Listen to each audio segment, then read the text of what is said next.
"Hey, you! Away from the door, now!" The scream cracked through the lobby like a gunshot. Heads jerked up. People spun around. The marble floors echoed with sharp footsteps as Officer Briggs stormed toward her, one hand already on his baton. Dr. Nadine Carter froze mid-step. She had barely placed one foot inside the Crystal Harbor Convention Center before the officer lunged at her like she was a threat, like she was dangerous, like she was something that needed to be contained. But she wasn't holding a weapon. She wasn't acting suspicious. She wasn't even speaking. She was simply a black woman walking into a building. "I said stop," Briggs barked again, loud enough to silence the entire lobby. Conversations died instantly. People moved aside, forming a circle around her like she was a spectacle. A few guests clutched their bags. Others raised their phones. Every stare said the same thing. What did she do? Briggs jabbed a finger inches from her face. "You do not try to sneak into this building. I don't care what sob story you cooked up. This conference is for professionals." Nadine blinked, stunned. "I wasn't sneaking."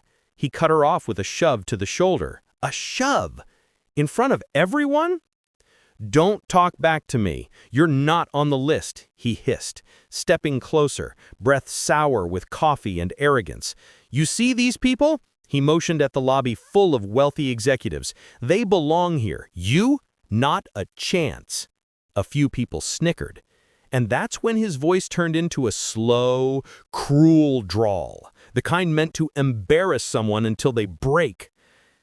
"Can't you read the sign? Global Leadership Summit, not a community workshop," he scoffed. "What are you even doing here? Delivering food? Looking for the staff exit?" A woman in heels whispered loudly, "She must have taken a wrong turn, poor thing." Another man muttered, "They always try to get in for free." Phones lifted higher. Briggs smirked, sensing the audience. He loved this. He loved having a crowd.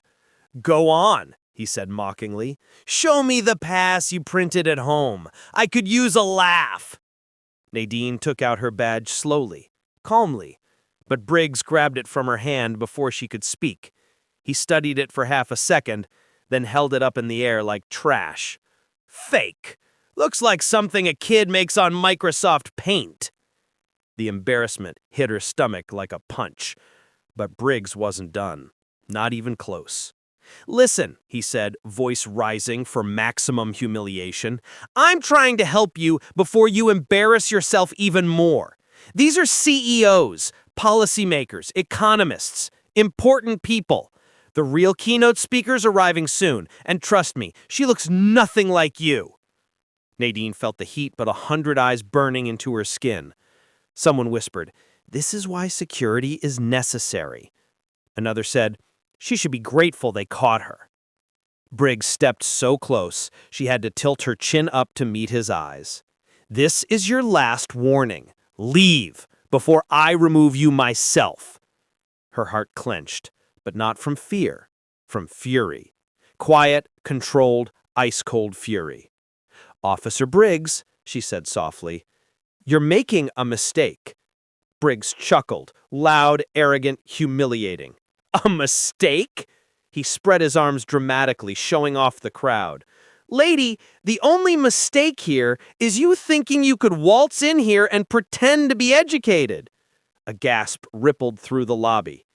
Nadine's throat tightened, but then another shove, harder this time. Enough to make her stumble back into a table. Glassware rattled. People stepped away from her like she was contagious. Briggs raised his voice to full volume. "You do not belong here. Turn around and leave." Silence. Only her breathing. Only the humiliation pounding through her body. Then he leaned in with a sneer that told her exactly what he thought she was. "You knew you weren't meant for this place the moment you walked in. Don't make this harder." Nadine exhaled slowly, very slowly, because this wasn't the first time a man like him tried to shrink her. But today was different. Today she had a stage waiting for her, a global audience expecting her, a microphone with her name on it. She straightened up, smoothed her suit, met his eyes with a calmness that made him flinch. "Officer Briggs," she said quietly, "you're making a mistake." He chuckled, loud, arrogant, humiliating. "A mistake?" He spread his arms dramatically, showing off the crowd. "Lady, the only mistake here is you thinking you could waltz in here and pretend to be educated." A gasp rippled through the lobby. Nadine's throat tightened. But then, another shove, harder this time, enough to make her stumble back into a table. Glassware rattled. Briggs raised his voice to full volume. "You do not belong here. Turn around and leave." Silence. Only her breathing. Only the humiliation pounding through her body. Then he leaned in with a sneer that told her exactly what he thought she was. "You knew you weren't meant for this place the moment you walked in. Don't make this harder." Nadine exhaled slowly. Very slowly. Because this wasn't the first time a man like him tried to shrink her. But today was different. Today she had a stage waiting for her, a global audience expecting her, a microphone with her name on it. She straightened up, smoothed her suit, met his eyes with a calmness that made him flinch. "Officer Briggs," she said quietly, "I am exactly where I'm supposed to be." He snorted. "Yeah, and why's that?" She took one step toward him, unshaken.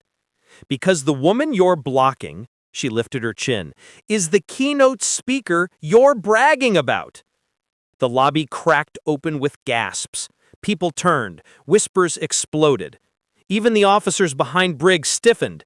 But Briggs? He laughed, a deep, ugly, mocking laugh. "You?" He slapped his thigh like it was comedy night.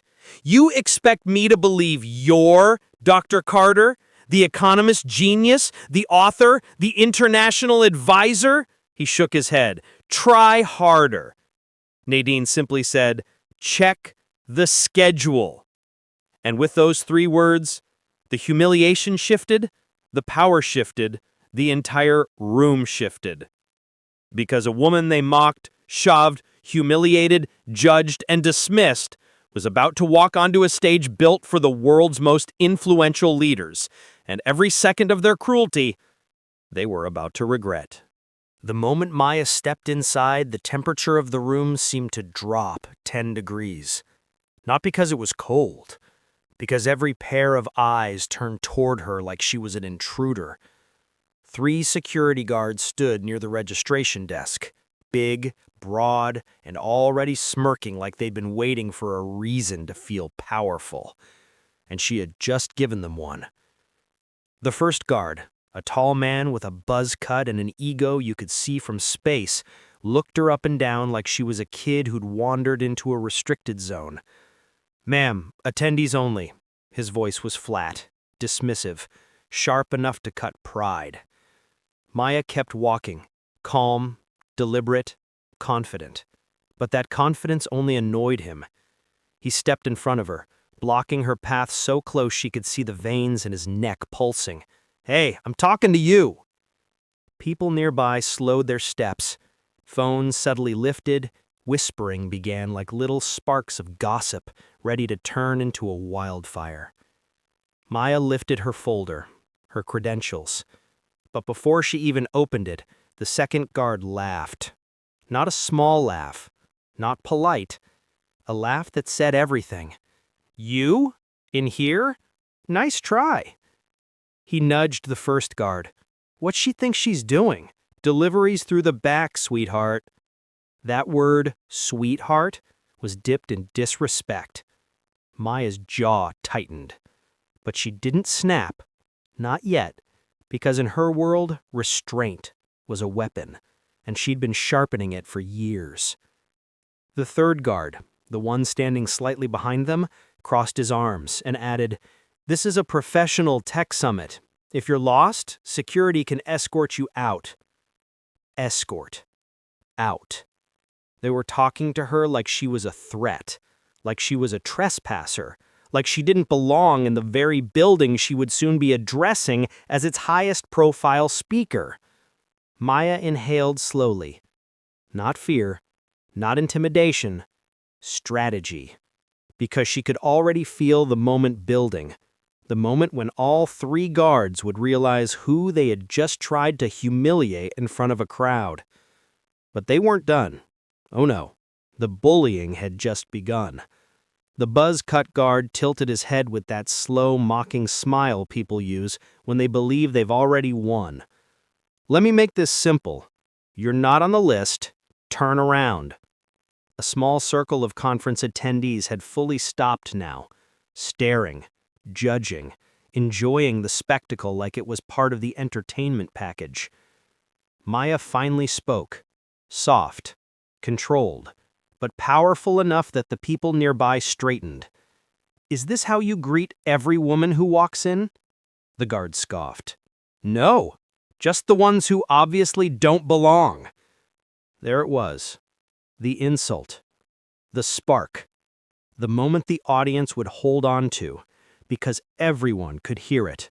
A line that would become the thing people repeated later, the thing that would turn into a headline. A line he'd regret in about 3 minutes. Maya took 1 step forward. Not aggressive, just enough to reclaim the air he was stealing. But the guard immediately put a hand on her shoulder to shove her back, and the crowd gasped.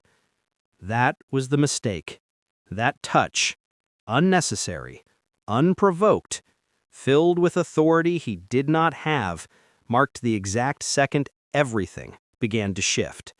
Not visibly, not yet, but inside Maya, a switch flipped. Because she wasn't here to start a fight, she was here to finish one. The shove wasn't hard enough to knock Maya over, but it was hard enough to make a statement, and everyone saw it. Phones were already up, some pretending to check emails, others not even pretending anymore. A couple of people hit record. Everyone smelled drama, and humans are wired to watch. The bus-cut guard squared his shoulders like he had just caught a trespasser trying to storm a government building. "They'll make this difficult," he said, loud enough for bystanders to hear, loud enough to humiliate. Maya held her ground. Her voice stayed calm, which somehow made the guards even angrier. "I'm telling you, I'm an attendee. I'm supposed to be here."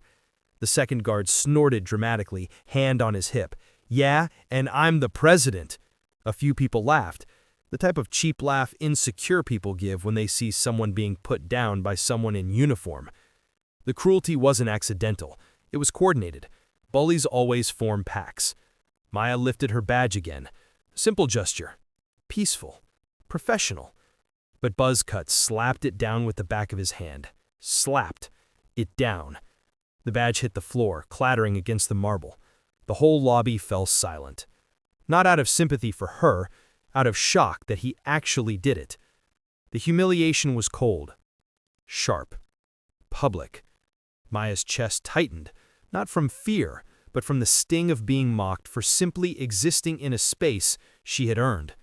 The guard smirked like he had achieved something. "You don't flash fake badges in here, ma'am. This is a high-level event."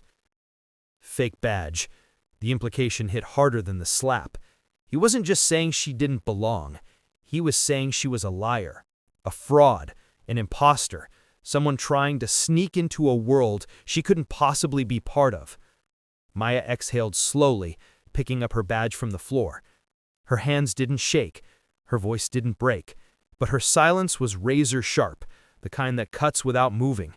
The third guard, the quiet one, stepped forward now, irritation rising. "Okay, that's enough. Step outside. We're not going to ask again." He signaled toward the door, a full escort out. Public. Humiliating. Final. People watched with hungry eyes, wanting to see how far the guards would go. One woman whispered, "She probably crashed the event." Another muttered, "Why would security lie?" A man tightened his grip on his briefcase and said, under his breath, "This is why they need stricter checks." They. That word always carried weight. Heavy weight. The kind that hit Maya harder than the shove. But she still didn't snap. Her restraint wasn't weakness. It was patience. Because she knew something they didn't. She wouldn't be walking out that door. She'd be walking onto that stage. But before she could reveal that truth, the guards escalated again. As bullies always do when they sense they're losing control. Buzzcut reached for her arm, intending to drag her outside. "Come on, you're done here." A hush rippled across the room. This was no longer checking credentials. This was a full-on power trip. Maya finally raised her voice. Not a shout, but firm enough to make phones pause mid-record. "Remove your hand." He didn't. He tightened his grip. And that was the moment. The exact second when the humiliation turned into something far more dangerous. Because Maya hadn't come here as a random attendee. She hadn't come here as a tech founder. She hadn't even come here as a guest.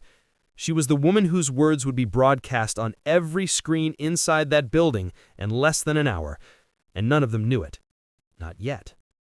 But they were about to. The guard's fingers tightened on Maya's arm, and that was his mistake. Not the shove, not the insults, not the badge slap. This was the moment he crossed from arrogance into danger, and everyone in the lobby felt it. Dozens of eyes widened, breaths caught mid-inhale. One woman gasped. A man whispered, "He can't do that." But the guard didn't care. He was enjoying himself. Bullying feels like power to people who have never had real power. Maya didn't yank her arm away, didn't shout, didn't break. She just stared at him. A slow, deliberate stare, the kind that reads a person like a file folder.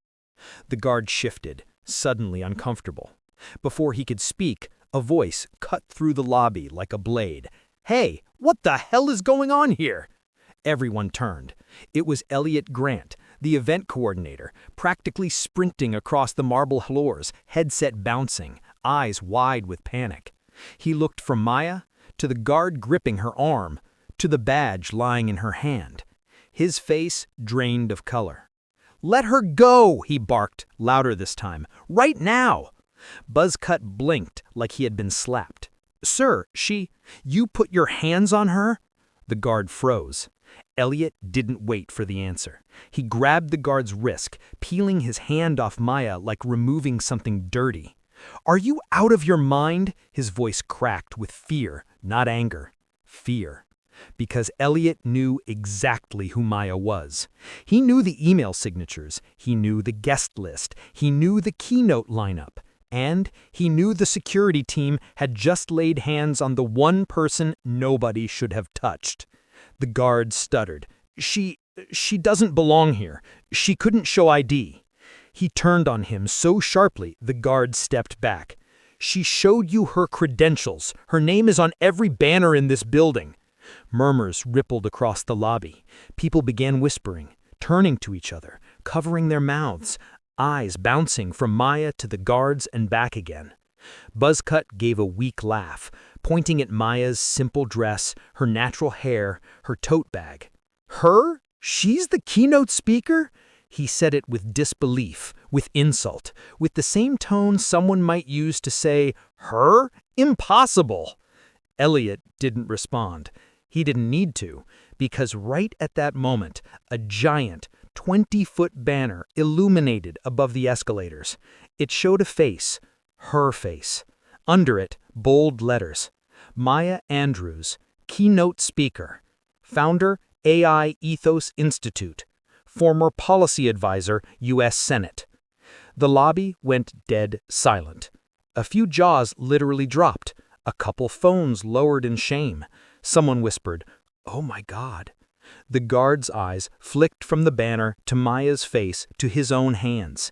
His throat bobbed. His confidence collapsed in real time. Maya remained still, too dignified to gloat, too seasoned to crumble, too powerful to need to raise her voice. She simply said, "You kept telling me to step outside." A pause. "But I think it's time you step aside." The words weren't loud, but they hit like a gavel in a silent courtroom. Elliot stepped between her and the guards, hands up, frantic and apologetic. "Maya, I'm so sorry. I'll handle this, I swear." But the guard wasn't done embarrassing himself. Bullies never walk away, they double down. He scoffed under his breath. She could have fooled anyone. That was it, the last straw. Because everyone watching knew a storm was coming, and Maya Andrews wasn't the type of woman who swallowed injustice quietly. She was the type who rewrote rules, who flipped rooms, who made impossible nervous. What the guard didn't know, what he couldn't possibly imagine, was that Maya hadn't even begun to reveal who she truly was.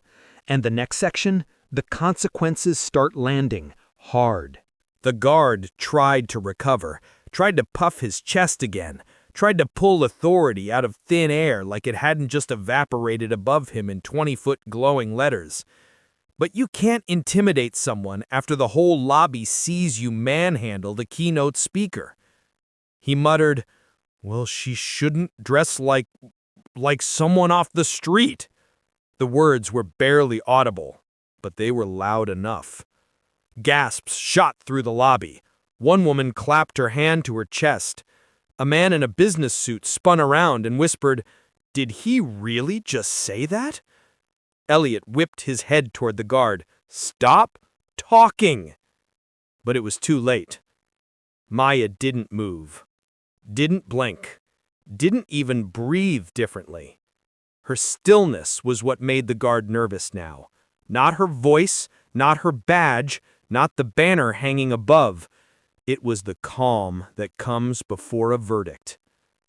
She finally spoke, each word measured. "You want me to look the part." The guard tried to recover, tried to puff his chest again, tried to pull authority out of thin air like it hadn't just evaporated above him in 20-foot glowing letters. But you can't intimidate someone after the whole lobby sees you manhandle the keynote speaker. He muttered, "Well, she shouldn't dress like someone off the street."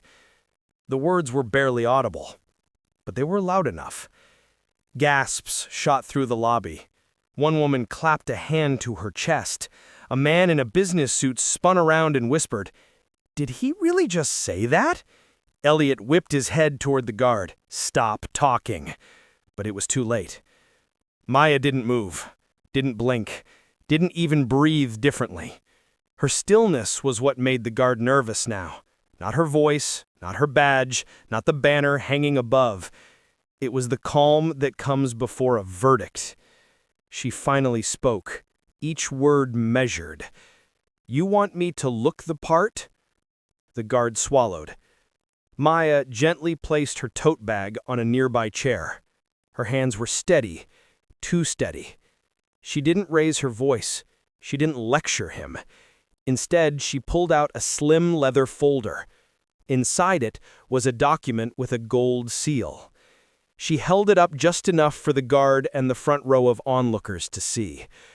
"This," she said softly, "is the federal contract your company is begging us to approve next quarter."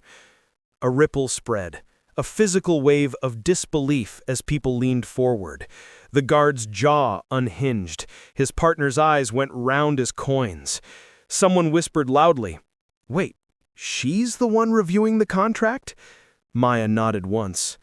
Then she turned the document around, and the guard's face drained so fast he actually stepped back, because there it was.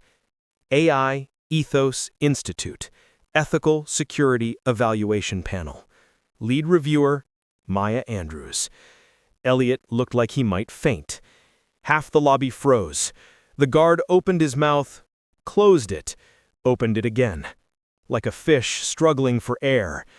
Maya continued, "Do you know what this evaluation covers?" He didn't answer. He couldn't. Use of force, bias response, cultural competency, public interaction practices. Each phrase hit him like a descending elevator. Hard, heavy, unavoidable. If shame made sound, it would have been the ringing silence that followed. Maya didn't smirk, didn't gloat, didn't weaponize her power. She just stood there as the truth reshaped the entire room. A woman near the back whispered, "They bullied the one person who literally decides if they get renewed." Another man muttered, "Oh, they're finished." The guard tried a last-ditch apology. The kind that wasn't an apology, just a scramble for control. "Ma'am, I was only following protocol. If you felt offended, that wasn't—" Maya raised a hand. He froze. "Protocol doesn't tell you to mock people." A beat. "That was your choice." Elliot ran a shaky hand through his hair. "Okay, we need to get you upstairs. Maya, the board is waiting. The room is packed. They're expecting you in 10 minutes. Heads turned toward the private elevators, the ones only speakers and executives could use. Elliot motioned for her to follow. But Maya didn't move. She looked around the lobby, at every witness, every phone quietly recording behind handbags and tablet cases. Then she said, "No." Elliot blinked. "No? We're not going upstairs yet." The guard stiffened. The crowd leaned in, because they could feel it. The shift, the justice, the power turning. Maya turned back to the guard, her voice still calm. "First, you're going to do something that will matter far more than opening a door for me." His voice cracked. "What's that?" Maya stepped closer, not threatening, not towering, just present, eye to eye. "You're going to listen." The lobby held its breath. The guard's Adam's apple bobbed hard, like swallowing had suddenly become a sport he wasn't trained for. Phones didn't just come out now. They rose, quietly, deliberately, like an audience preparing for a verdict. Maya took a breath. Not shaky, not angry, not vengeful. It was the kind of breath someone takes when they've carried a truth for years and finally decides to set it down. She clasped her hands in front of her. Her voice, when it came, wasn't loud, but it traveled like sound carried by purpose. "Do you know what I looked like the first time someone told me I didn't belong in a room?" The guard blinked, unsure if he should answer. Maya continued. "I was 14, at a school debate tournament. A parent looked at me and said, 'Are you lost, sweetheart? The cafeteria is that way.'" A few people winced. Maya nodded slowly. "And it kept happening. In college, in my early jobs, every door I walked through, someone assumed I walked through the wrong one." Her eyes softened, not toward the guard, but toward the scared version of him hiding beneath the uniform. "So when I came in today, and you grabbed me, mocked me, pushed me out the door, it wasn't new." The guard's mouth tightened. Using his name now, softly, changed everything. "But Darren, what you don't know is that every time someone shoved me out, I learned how to build my own door." A murmur rippled across the lobby. "That's why I'm here. That's why I'm the keynote speaker.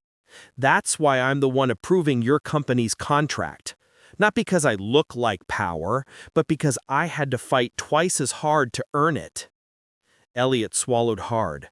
The guard stared at the floor, breathing sharper now, as if each word peeled back a layer he didn't know he had. Maya took one step closer. "You think people who don't fit your idea of success don't belong in rooms like this?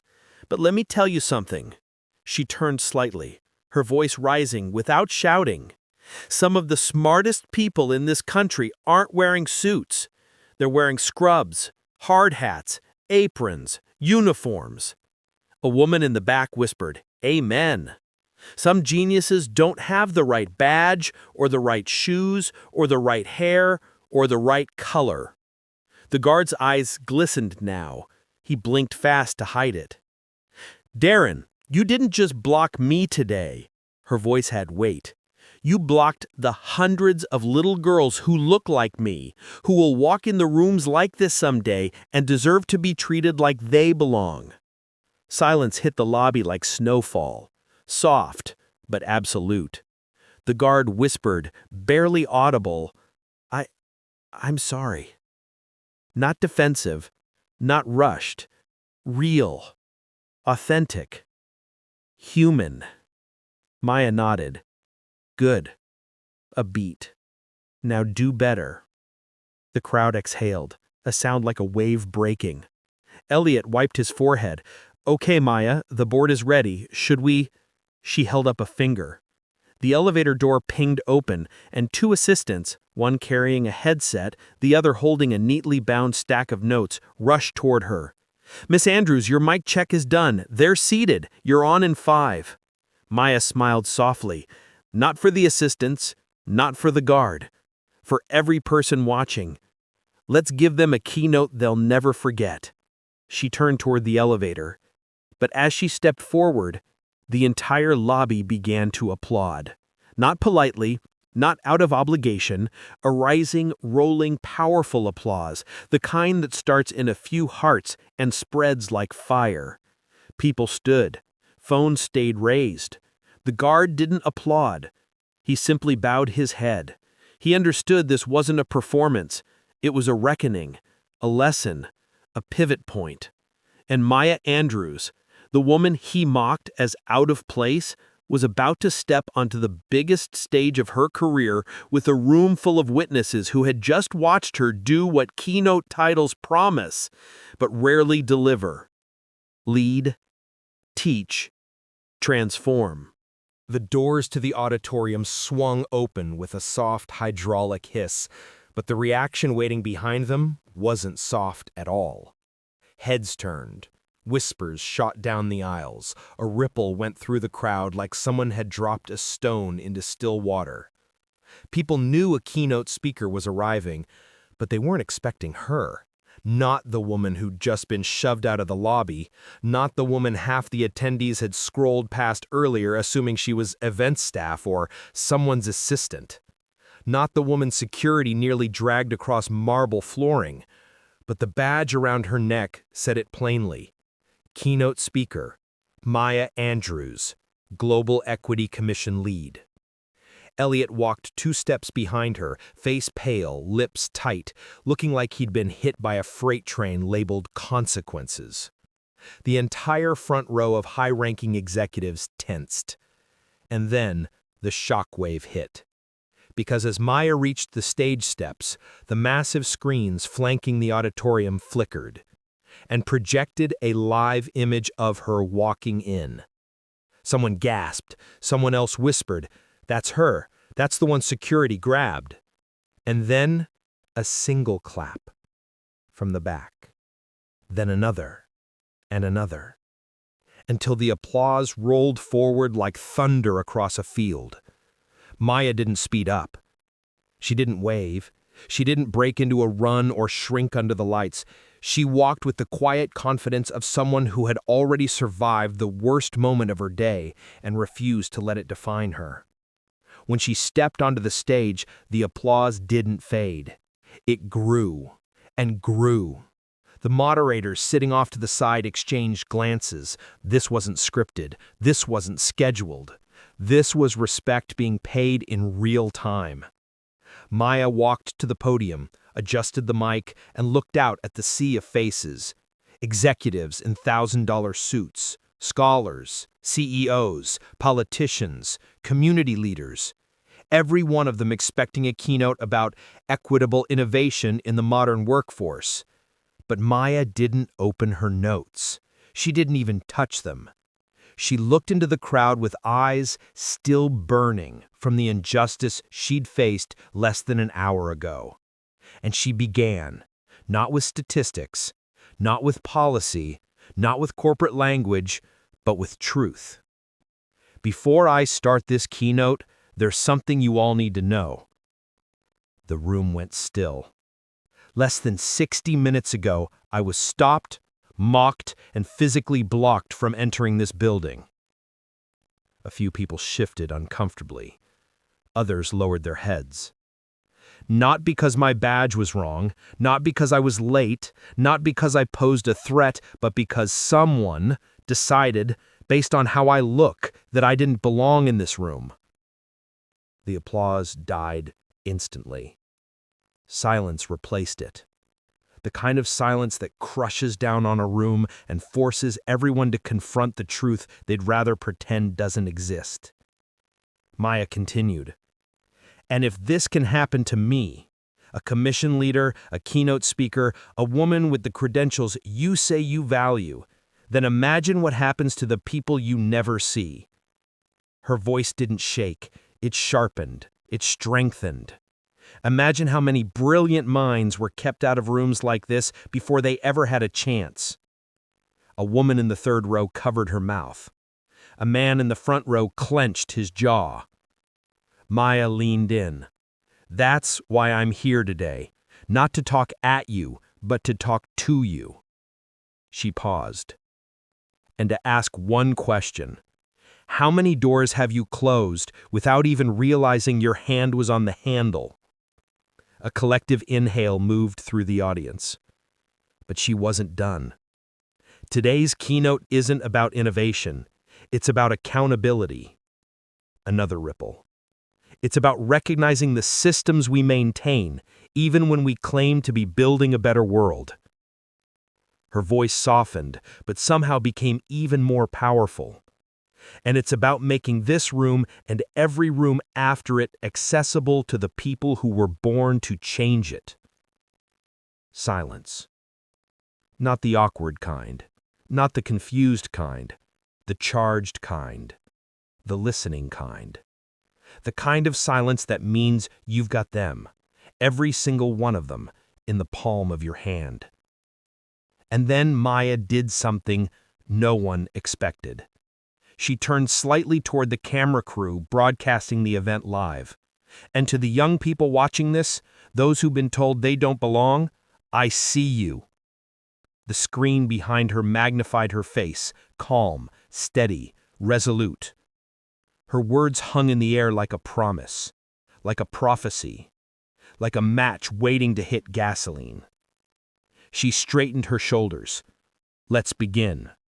And the auditorium erupted, not with polite applause this time, but with something deeper, something raw, something that sounded like an entire room confronting its reflection. For a moment, the ballroom was silent.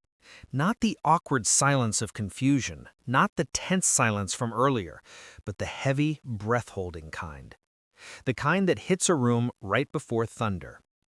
Because everyone, every organizer, every guest, every security guard finally understood exactly who Dr. Maya Lawson was. Not an attendee, not a guest without proper credentials, not a woman they could block, dismiss, or laugh off. She was the voice they had been waiting for. Maya took one last steady breath and stepped toward the podium. Her heels clicked against the polished floor, slow, deliberate, powerful. The same floor she wasn't allowed to walk across an hour earlier. And the whispers followed her like a tide. Is that the keynote? Wait, security stopped her? You're kidding. Her? She didn't look left or right. Not anymore. She was done searching for permission. She was the permission. She adjusted the mic, the lights warming her face. Down in the front row, the smug coordinator who mocked her earlier froze in his seat, hands clasped, eyes wide, as if praying she wouldn't mention him. But Maya didn't need revenge. She wanted something bigger. She wanted the truth to land harder than any insult thrown at her. Before I begin, she said, her voice carrying through the hall like a clear bell, I want to thank security, not for stopping me, but for reminding me why conferences like this matter. A ripple went through the crowd. She continued, there are brilliant people, Black women, marginalized voices who step into rooms like this every day and get told, you don't belong. Not because of their credentials, but because of someone else's comfort. People shifted in their chairs, some uncomfortable, some angry, some ready to stand, because she wasn't just telling her story, she was telling theirs too. Maya leaned forward, her eyes locked on the audience. But today, I walked in anyway, not because I wanted validation, but because I came to give you something. And then she smiled, the kind of smile that held power, pain, and victory all at once. Let's begin." The room erupted, not in applause, not yet, but in a kind of collective exhale, like they finally understood what resilience looked like when it stood in front of a microphone. Her keynote was electric, not polished, not corporate, but raw, sharper than what the organizers expected, realer than what their pamphlets promised. She told them about innovation, about leadership, about how systems don't change because someone is invited in, but because someone walks in even when they're not. She told them how inclusion isn't a slogan, it's a test this conference had failed, until a woman they tried to block rewrote the afternoon. By the time she ended, people were on their feet, and the ovation, loud, shaking, unstoppable, rolled through the hall like a wave. Even the guards who stopped her earlier clapped, heads low. Afterward, a line formed, people waiting to shake her hand, waiting to apologize, waiting to thank her. The coordinator approached last, tiny now compared to the moment. I didn't know," he stammered. "You didn't ask," Maya replied gently. Then she turned to speak to the next person, leaving him there, not humiliated, but educated. And across the hall a banner hung over the stage. Keynote Speaker, Dr. Maya Lawson, "The future belongs to those who show up." Fitting, because she had shown up, even when they tried their best to keep her out. And that's why her story went viral. Not because she embarrassed anyone, not because she got revenge, but because she proved something the world forgets. When someone tries to lock you out, sometimes the most powerful thing you can do is walk through the door anyway.